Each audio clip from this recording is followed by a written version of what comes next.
अस्सलाम वालेकुम, welcome again to my channel. कैसे हैं आप सब लोग? आई होप सो आप सभी ठीक ठाक होंगे। मैं भी बिल्कुल ठीक ठाक हूँ। तो जनाब अभी सुबह की टाइम था और क्लीनिंग का वक्त था और आज मैंने अपनी हेल्पर से ना ढेर सारी क्लीनिंग करवानी थी, बिकॉज़ कल के टाइम वो छुट्टी पर थी और उसने अचानक से छुट्टी कर ली थी और मेरा ना घर का काफ़ी सारा काम बिखरा पड़ा हुआ था। तो बस मैं यहाँ पर ना उसी का वेट कर रही थी और फटाफट से मैं ना क्लीनिंग कर रही थी। ऊपर वाली सारी क्लीनिंग मेरे ज़िम्मे होती है। अच्छा, मज़े की बात ये है कि आपकी हेल्पर्स जो है ना घर में झाड़ू तपड़ी वगैरह लगा भी जाए ना, तो जब तक आप ऊपर से सारी चीज़ें क्लियर ना कर लें तो घर साफ़ सुथरा दिखता ही नहीं है। ऊपर से एक दफ़ा सारी डस्टिंग हो जाए, बिस्तर वगैरह उठाए हों, सोफ़े और टेबल क्लियर हो ना, तो फिर घर ज़्यादा नीट लगता है, बजाय इससे कि झाड़ू और तपड़ी वगैरह लगा ली जाए ना। तो ये काम तो मेरे ज़िम्मे होता है और ये सारा काम ना फिर मैं जल्दी-जल्दी से कर रही थी कि उसके आने पे ना मेरी डस्टिंग हुई हो। क्योंकि वो आती है बिल्कुल तूफ़ान की तरह, आंधी की तरह आती है, तूफ़ान की तरह काम शुरू कर देती है। मुझे खुद समझ नहीं आती कि मैं उसके साथ ना क्या काम करवाऊँ और बाद में फिर मुझे ना तसल्ली नहीं होती है। बाद में मैं ये डस्टिंग वगैरह करूँ ना, चीज़ें वगैरह झाड़ूँ, तो मुझे लगता है दोबारा से मैस हो गया, फ़र्श गंदा हो गया है। बस मेरा ना ज़हन ऐसा हो जाता है, सारा दिन फिर एंग्ज़ायटी में गुज़रता है कि ये क्या दोबारा से फ़र्श गंदा हो गया है। तो बस मैं ना यहाँ पे फटाफट से टेबल साफ़ किए हैं। ये टेबल मैं ऊपर से तो साफ़ कर लेती हूँ, लेकिन ना नीचे से मुझे करते हुए बड़ी वो होती है, लेज़ीनेस सी हो जाती है, तो नीचे से मैं साफ़ अक्सर नहीं करती टेबल ना। तो आज मैंने ना इनको नीचे से भी अच्छे से साफ़ कर लिया था और साथ में ना मेरा सोफ़ा कितने दिनों का ऐसे गंदा-गंदा सा लग रहा था और आई थिंक इसको इस दफ़ा मैंने पूरा महीना निकाल लिया और साफ़ नहीं किया ना। और बीच में हादिया और रिया की दादो भी आई हुई थी, तो मैंने ये ना इसको बस इग्नोर करती रही कि अच्छा जब वो जाएँगी ना तो फिर अच्छे से इसकी क्लीनिंग करूँगी। तो यहाँ मैंने फिर सर्फ़ वाला कपड़ा लिया और ये है भी वेलवेट का फैब्रिक वाला है, तो ये बड़ी जल्दी अगर इसको साफ़ ना करें तो इसमें मट्टी सी नज़र आना शुरू हो जाती है। काम करते-करते काफ़ी टाइम हो गया ना और मेरी हेल्पर आई ही नहीं। जब ये आई तो मुझे सुख का साँस आया कि शुक्र है आ गई है। मैंने कहा कि आज भी छुट्टी कर ले और मैं इतना सारा गंद फैला के बैठ गई ना, मतलब मैंने काफ़ी डस्टिंग और कचरा जो घर में मेस हुआ होता है ना, ड्रॉर्स वगैरह में भी आप देखते नहीं हैं, तो मैंने वो सारा अच्छे से आज जो है वो क्लीन किया हुआ था। तो मैंने कहा आज आई ना तो फिर मेरी तो शामत आ जानी है, मुझे तो सारा घर साफ़ करना पड़ना है एक दफ़ा से। तो यहाँ मैंने ना सोफ़े साफ़ करके पहले से आगे घसीट के रखे हुए थे। मैंने प्रॉपर इंतज़ाम किया हुआ था कि वो आए और उसे मैं फटाफट से कहूँ पीछे से झाड़ू लगा ले। तो उसने पीछे से झाड़ू लगाया और मैंने जल्दी से जो है ना ये सेंटर पीस भी उठा दिया था और उसने इसके नीचे से सारा मॉप और झाड़ू मीनवाइल वो लगाती जा रही थी साथ-साथ ना। तो हेल्पर्स के साथ आप खुद काम करवाएँ ना, तभी आपका घर नीट एंड क्लीन नज़र आना शुरू हो जाता है। वरना रोज़ तो वो सिर्फ़ झाड़ू तपड़ी करके निकल जाती है, लेकिन मैं महीने में ना 1 से 2 दफ़ा ज़रूर ये मेरी कोशिश होती है कि मैं अच्छे से घर के ना कोने खुदरे सारे जहाँ जाले लगे हुए हैं और जो जगह साफ़ नहीं ना होती, वो उसे अच्छी तरह साफ़ करवा लूँ। और यहाँ मैंने डाइनिंग टेबल की कुर्सियाँ भी साथ-साथ से ना साइड पे करती जा रही थी, वो नीचे से मॉप लगा रही थी ताकि फ़र्श खुश्क हो जाए और मैं साथ-साथ जो है ना फिर चेयर्स भी साथ लगाती जा रही थी, जैसे-जैसे फ़र्श मेरा ड्राई होता जा रहा था। मेरी हेल्पर ना बड़ी खुश हो जाती है अगर मैं उसके साथ-साथ से इस तरह चीज़ें हटा के देती रहूँ ना, साथ-साथ काम करवाती रहूँ। अच्छा, मैं इस तरह ना अपना बहुत सारा काम निकलवा भी लेती हूँ। अगर मैं बेड पर या सोफ़े पे बैठकर मेरा मूड ना हो और मैं ऑर्डर देती रहूँ कि ऐसे कर लो, वैसे कर लो, तो फिर ये बड़ी खफ़ा भी हो जाती हैं कि बाजी तो आराम से बैठी हुई हैं और हमें ऑर्डर देती जा रही हैं।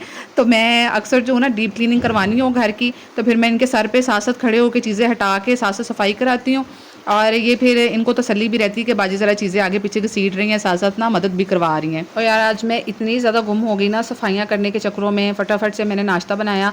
नाश्ता सुबह से किया ही नहीं था, हुरिया की क्लास का टाइम भी हो गया था, वहाँ से हादिया का भी ट्यूशन का टाइम होता जा रहा था और मैंने आज तो सुबह का ना मुँह भी नहीं धोया था सही तरीके से, ना कोई स्किन केयर की, कुछ भी नहीं किया, बस सफाइयों में गुम हो गई सुबह उठते साथ ही।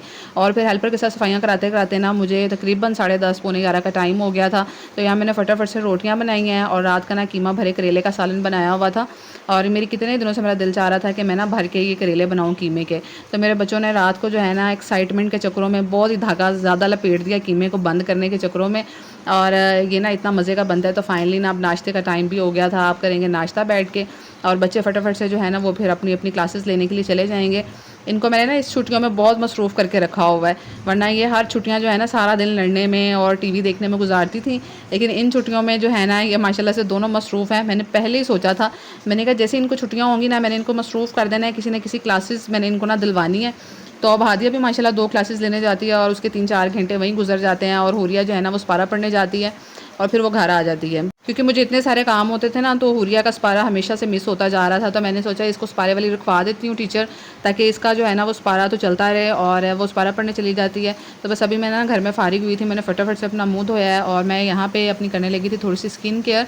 अच्छा, मेरे वॉशरूम में जो है ना चीज़ें बहुत ज़्यादा हो जाती हैं, मैं सोच रही थी एक रैक ले आऊँ जिस पे अपना स्क्रब, फेस वॉश और जो भी ज़रूरत की चीज़ें हैं ना वो सामने मैं फिर उसको रख लूँ ईज़िली। तो यहाँ पे मैंने टमाटर लिया, टमाटर पे डाली थोड़ी सी हल्दी और थोड़ा-सा मैंने शहद डाला ना और यहाँ पे जनाब लाइट चली गई क्योंकि बाहर ना काले-काले से बादल आ गए थे और पाकिस्तान में जो है वो आपको पता है बारिश आए ना आए लाइट तो फ़ौरन चली जाती है। और ये टमाटो वाला जो है ना, फेशियल कह लें या ये टोटका रेमेडी कह लें ना, मेरी फेवरेट है। मैं ऑब्सेस्ड हूँ इससे, इतनी स्किन ब्राइटन अप हो जाती है। आप लोग भी ना इसको ज़रूर ट्राई कीजिएगा, ख़ासतौर पे अगर आपकी स्किन जो है ना वो फ्रैकल्स या ब्लेंसमा इस तरह की चीज़ें हैं ना आपके चेहरे पे, और नहीं भी है ना, टैन भी है स्किन पे या स्किन ग्लो नहीं करती है, बड़ा अच्छा ग्लो आ जाता है इसके बाद। और ये ना मेरी फेवरेट है, तो आजकल ना मैं इसको रोज़ यूज़ कर रही हूँ। तो बस मैंने ना अपनी स्किन के ऊपर वो यूज़ किया, फ्रेशन अप हुई, और फिर मैंने ना सारा दिन मैंने सोचा आज आराम से बैठूँगी। और शाम के टाइम बच्चों ने फरमाइश कर दी कि हमारे लिए जो है वो ये बीफ बर्गर बनाएं। थोड़ा सा कीमा पड़ा हुआ था, तो मैंने सोचा चले ना बीफ बर्गर ही बना लेती हूँ। फिर दोबारा कीमा स्पेशल लेके आओ और फिर बच्चों को बीफ बर्गर बना के दो। तो अभी तो पड़ा हुआ ये लास्ट रह गया था, तो मैं इनके लिए बीफ बर्गर बना रही हूँ। तो कीमे के अंदर जो है ना वो मैंने नमक, लाल मिर्च, काली मिर्च और साथ में ना सूखा धनिया और ज़ीरा जो है वो पाउडर उसको पीस के डाल लिया था, और ये मैंने अच्छे से मिक्स कर लिया था। और इसकी मैंने ना पतली पतली सी टिक्कियाँ बना ली थी। पहली वाली टिक्की जो है ना इसकी, वो तो मैंने काफ़ी मोटी सारी बनाई थी, मोटी ताज़ी ना। फिर मैंने बाद में सोचा कि थोड़ी सी पतली पतली सी बनाती हूँ। यहाँ पे मैंने ले लिया था पैन, और ये पैन के अंदर जो है ना वो दरमियान में ऑयल टिक ही नहीं रहा था। तो इस तरह के जो पैन होते हैं ना, मैं बड़ी वो हो जाती हूँ कि दरमियान में जो है ना वो चीज़ जल जाती है, सारा ऑयल साइडों पे इकट्ठा हो जाता है। तो मैं कोशिश कर रही थी कि दरमियान में थोड़ा थोड़ा सा ऑयल आ जाए, क्योंकि साइडों पे रख रही थी ना टिक्की, तो वो पक ही नहीं रही थी। साइडों पे आपको पता है थोड़ी सी फ्लेम कम जाती है। सो मैंने टिक्कियाँ बनाई थी इस तरह से मैंने ना छन्नी ले ली थी, और उसके अंदर डाल के ना इसको मतलब हाथ से इस तरह दबा दबा के ना, तो बड़ी अच्छी ये गोल साइज़ में बन रही थी। जिस तरह बाज़ारी वाली मिलती है ना, सेम उस टाइप की ऐसे गोल गोल सी निकल रही थी। सो मैंने इसको थोड़ी देर ना ढक के रख दिया था, ताकि कीमा अच्छे से ना अंदर से भी गल जाए।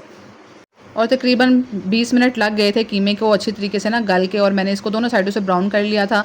और मैंने लास्ट में जो है ना, बिल्कुल जब ये कीमे की टिक्कियाँ बस बन गई थी, तो मैंने इसके अंदर ना थोड़े से प्याज डाल दिए थे गोल गोल रिंग्स में कटे हुए।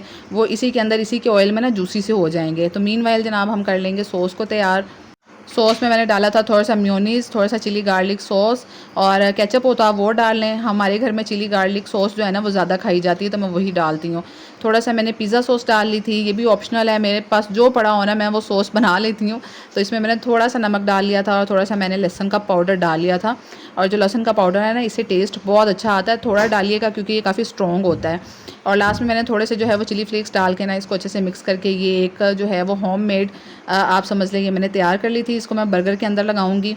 साथ में मैंने इसके ऊपर चीज़ स्लाइसेस रख लिए थे, और इनको बनाने में भी ना काफ़ी टाइम लग जाता है। देखने को लगता है कि जैसे ना फटाफट से झटपट तैयार हो गए हैं। तो लेकिन आजकल मौसम थोड़ा सा अच्छा चल रहा है ना, तो बच्चों की ऐसी थोड़ी बहुत फरमाइशें मैं पूरी कर देती हूँ। तो यहाँ पे मैंने बर्गर के ऊपर जो है बर्गर बंस लेके ना गोल वाले, उसके ऊपर ये सारी चीज़ें रख दी थी। आप चाहें ना तो इसके अंदर सलाद का पत्ता भी लगा सकते हैं, बंद गोभी भी, बट मैंने ना घर पर अवेलेबल चीज़ों से ही बना लिया था। और बर्गर का जो लास्ट वाला हिस्सा है ना, उसके ऊपर भी आप ये वाली लगा सकते हैं, ये मेयोनीज़ और केचप वाली जो मैंने बनाई है ना, तो ये फिर बहुत अच्छा सा फ्लेवर आ जाता है।